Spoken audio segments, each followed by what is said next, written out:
Mis amados hermanos, hoy voy a compartir con ustedes un estudio basado en Romanos 15, versículos del 1 al 6. Pero antes de continuar, quisiera preguntarles, ¿qué significa ser maduro? ¿Cómo actúa un hermano que tiene más conocimiento que otros? ¿Cuál debe de ser tu actitud hacia tus hermanos menores en la fe? ¿Y cuántas veces te has preguntado qué esperan ver los demás en alguien que se dice cristiano? La respuesta más probable es que quieran ver a un hombre o una mujer que reflejan en su persona la vida de Jesucristo. Esto es amor, paciencia, misericordia y gozo. La exhortación que nos hace Pablo en este pasaje es cómo debemos tratar a nuestros hermanos cristianos, con respeto y no con críticas. Esto es con madurez. En el capítulo 14 vemos cómo Pablo reconoce que las personas tienen diferentes criterios en cuanto a las opiniones discutibles de la fe cristiana. Romanos 14:1 dice, recibid al débil en la fe, pero no para contender sobre opiniones. El débil en la fe se refiere a los hermanos nuevos y a aquellos que a pesar de los años aún son inmaduros, que no han crecido espiritualmente. Después resume la actitud que debe de tener el hombre maduro de Dios a este respecto.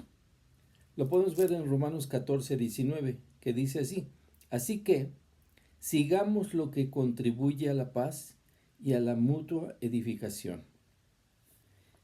Debemos ser pacificadores y procurar la edificación propia y de los demás.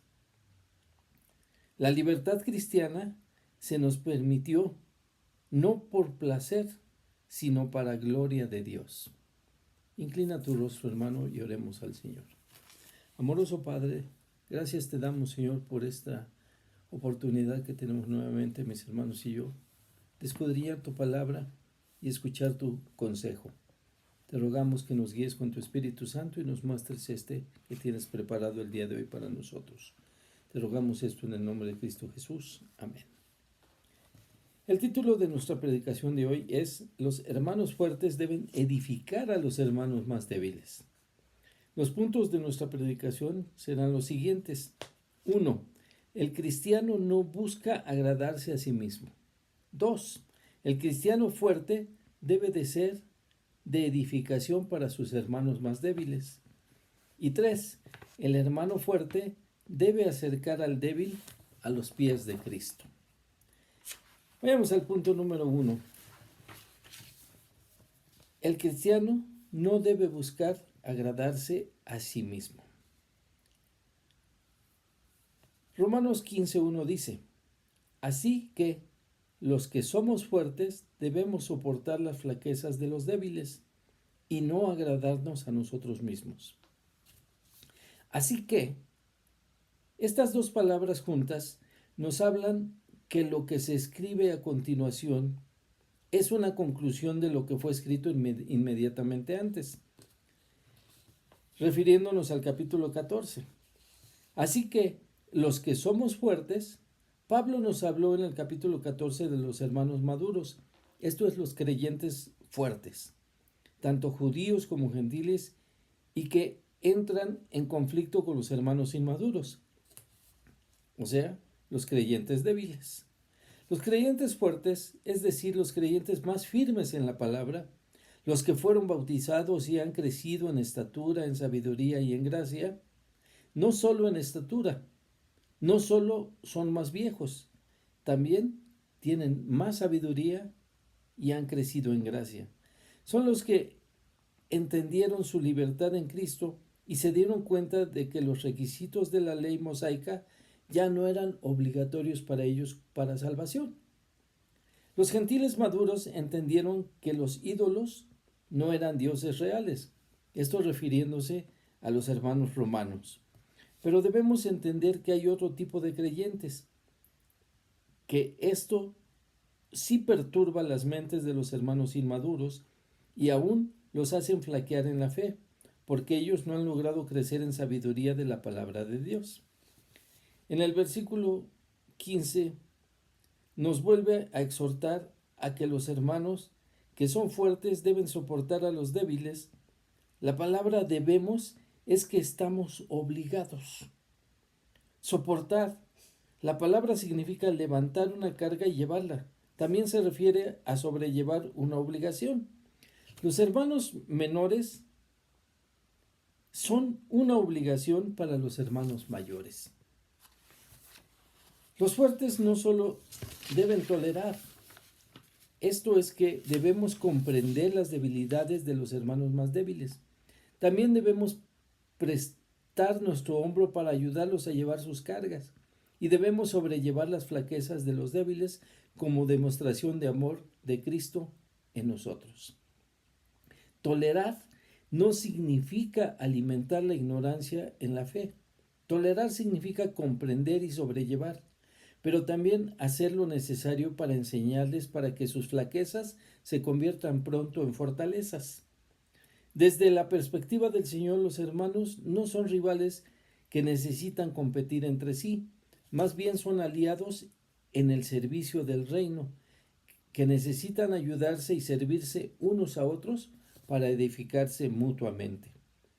El cristiano fuerte, punto número 2. El cristiano fuerte debe de ser de edificación al hermano débil. Romanos 15:2 continúa diciendo la palabra de Dios. Cada uno de nosotros agrade a su prójimo en lo que es bueno para edificación. Agradar al prójimo es un aspecto que está adicionando Pablo en este capítulo, y esto requiere de sacrificio personal de nuestros propios gustos. El ingrediente corrector es que debemos agradar al prójimo en lo que es bueno.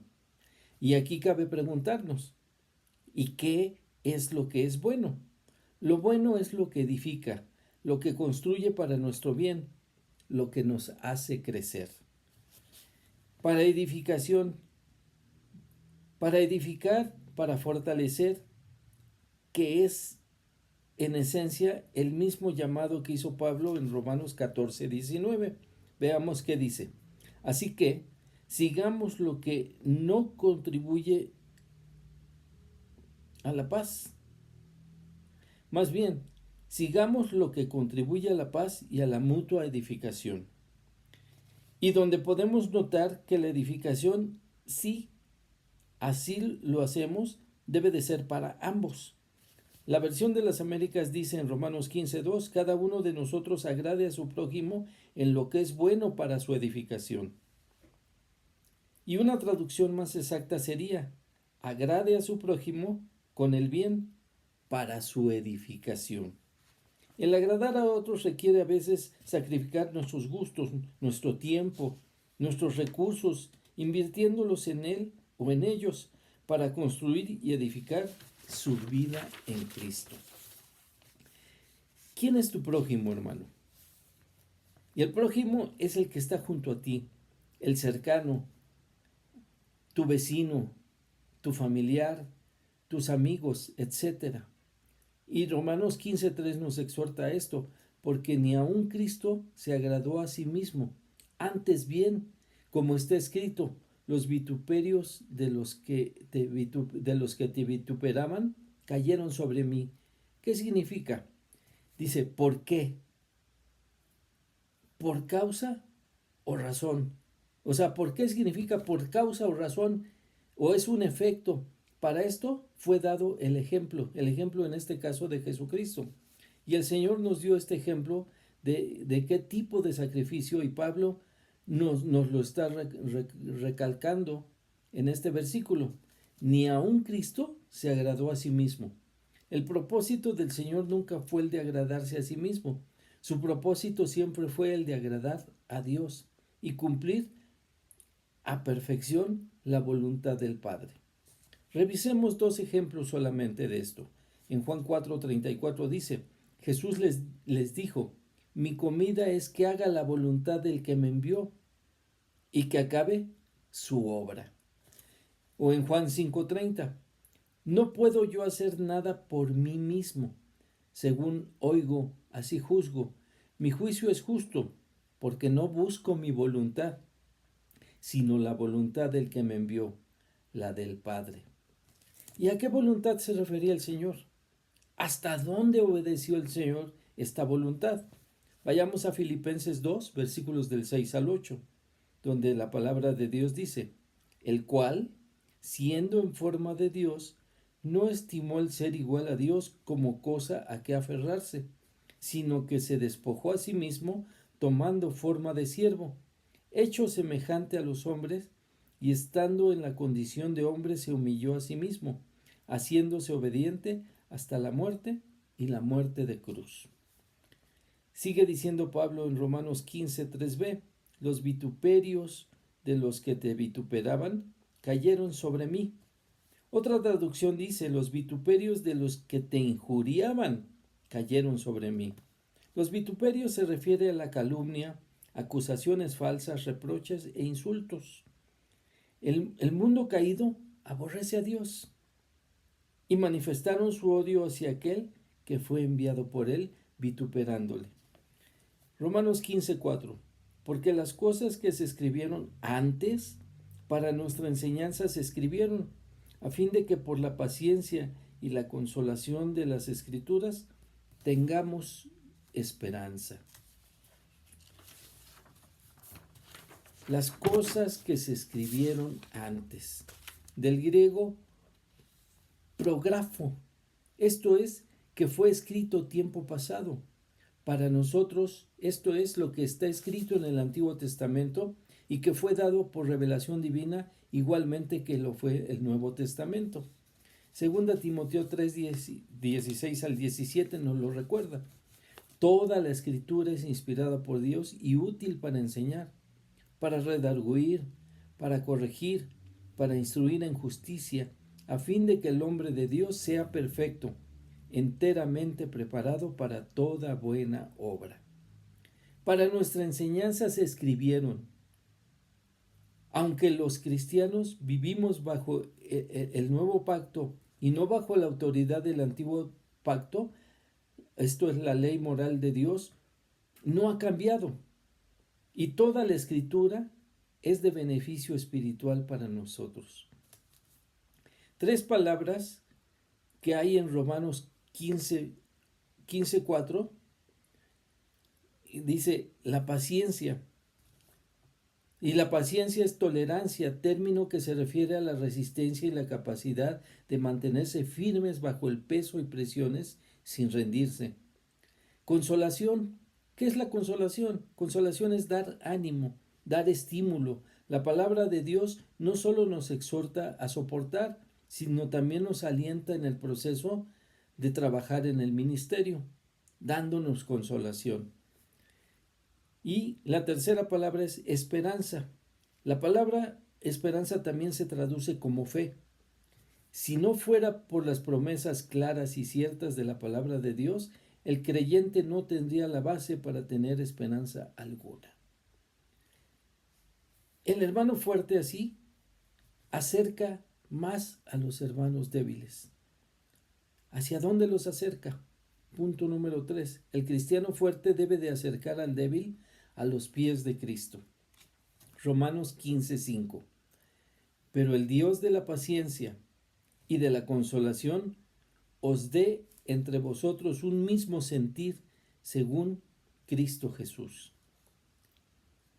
Pablo exhorta tanto a los fuertes como a los débiles por igual. ¿Para qué? A pesar de sus propias opiniones sobre cuestiones no esenciales, procuren el amor y la armonía espiritual. Vayamos al versículo 6. Para que unánimes, a una voz, glorifiquéis al Dios y Padre de nuestro Señor Jesucristo.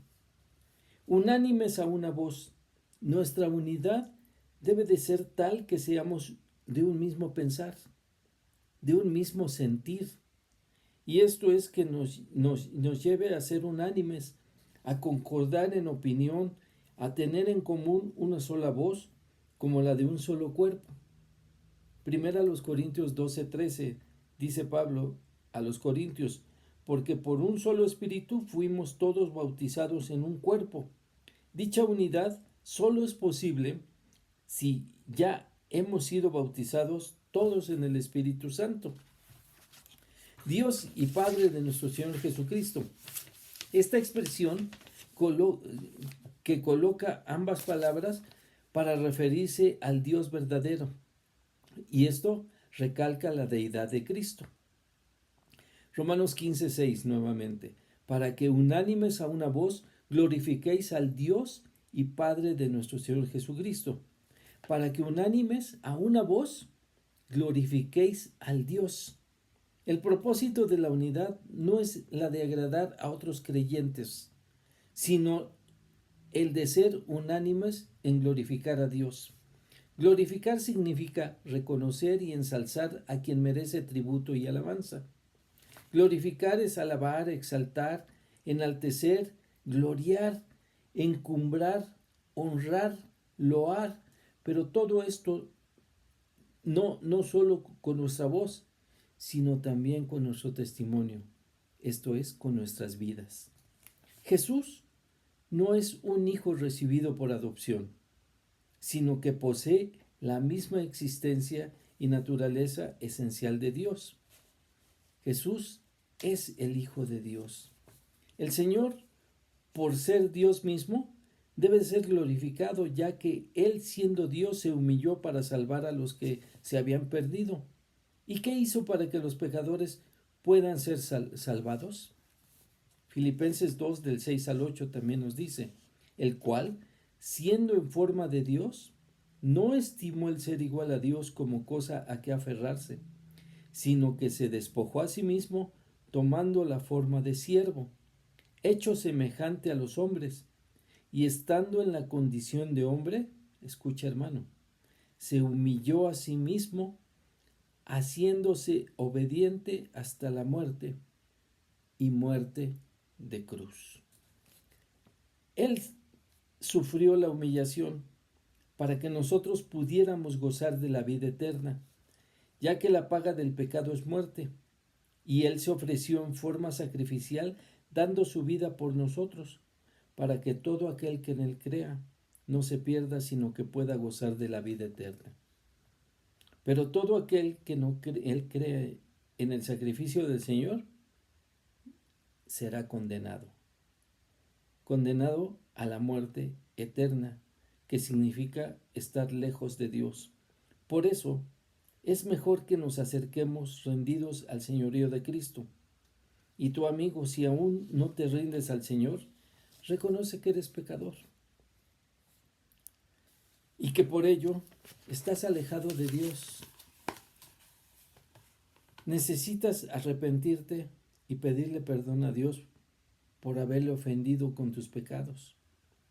Reconoce que solo en Cristo hay salvación y pídele que venga a morar en tu corazón para que Él ocupe el control y Él sea el Señor y el Salvador de tu vida. Inclina tu rostro y oremos. Bendito Padre, gracias te damos, Señor, por tu palabra y tu mensaje.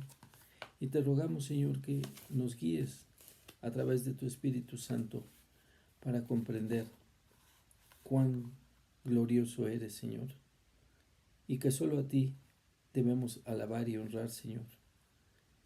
Y además, de esta forma, acercar a los hermanos más débiles al señorío de tu Hijo Jesucristo. Te pedimos y te rogamos esto en el nombre de Cristo Jesús. Amén. Dios les bendiga.